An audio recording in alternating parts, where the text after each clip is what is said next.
खैबर पख्तूनख्वा में सैलाब की तबाहकारियां, 5 साल में 141 अरब रुपए कहां खर्च हुए।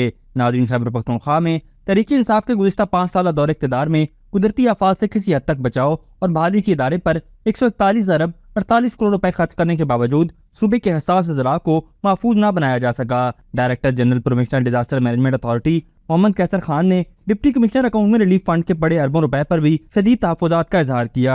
खतीर रकम खर्च करने में बड़े पैमाने पर माली बदगुमानियों से मुतालिक ऑडिटर जनरल ऑफ पाकिस्तान की रिपोर्ट में भी एतराज़ात लगाए गए हैं, जबकि ज़राए के मुताबिक कुदरती आफात के नतीजे में बर वक्त इमदादी कार्रवाइयों और इमदाद पहुँचाने के लिए डिप्टी कमिश्नर के अकाउंट में पहले से मौजूद अरबों रुपए में भी हेरा फेरी की गई है। गुज़िश्ता कई दिनों से खैबर पख्तूनख्वा में जारी बारिशों और सैलाब की तबाहकारियों में बहाली के इदारे ने महज डाखाना का किरदार अदा किया है। महकमा का मुस्तकिल वजीर या मुशीर भी नहीं है और ये महकमा बराह रास्त वजीर आला अली अमीन गंडापुर के पास है। ज़राए के मुताबिक गुज़िश्ता रोज डायरेक्टर जनरल PDMA ने सूबे भर के डिप्टी कमिश्नर के अकाउंट में पड़े अरबों रुपए पर भी शदीद तहफ़्फ़ुज़ात का इजहार किया। जब खैबर पख्तूनख्वा में सैलाब की तबाहकारियां जारी थीं तो PDMA में हंगामी इजलास तलब किया गया था, जहां पर इदारे के डायरेक्टर जनरल ने बताया कि डिप्टी कमिश्नर के अकाउंट में पहले से मौजूद अरबों रुपए क्यों दिए जाते हैं। रिलीफ फंड से डिप्टी कमिश्नर को दिए जाने वाली रकम के ऑडिट एतराज़ात PDMA पर आते हैं, जबकि फंड्स की मुनसिफाना तकसीम भी नहीं होती और इसमें बड़े पैमाने पर करप्शन की शिकायत सामने आई हैं। महकमा खजाना की दस्तावेजात के मुताबिक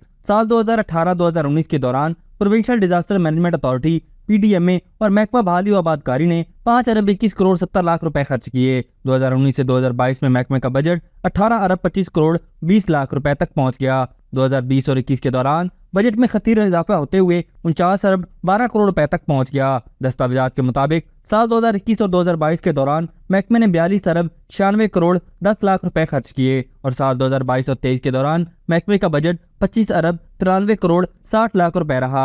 ज़राए के मुताबिक सूबे में तहरीक इंसाफ के 10 साल दौरे हुकूमत में कुदरती आफात के नुकसानात से किसी हद तक बचाव, PDMA और बहाली और आबादकारी पारसा के लिए कायम इदारे में सियासी बुनियादों पर उन रिश्तेदारों को भर्ती किया गया जो मतलूबा अहलियत और तजर्बा भी नहीं रखते थे। इदारे में हर वक्त इमरजेंसी कंट्रोल रूम फाल रहता है, ताहम वज़ीर आला ने वज़ीर आला सेक्रेटेरिएट में एक और कंट्रोल रूम कायम कर दिया है। अभी तक के लिए सिर्फ इतना ही। मजीद दिलचस्प और ताज़ा तरीन खबरों से आगाह रहने के लिए हमारे चैनल इस्लामाबाद इंसाइडर को सब्सक्राइब करना मत भूलिए। और अगर हमारी ये वीडियो आपको अच्छी लगी है तो इसे लाइक कर दें और अपनी कीमती राय का इजहार नीचे दिए गए कमेंट सेक्शन में जरूर करें।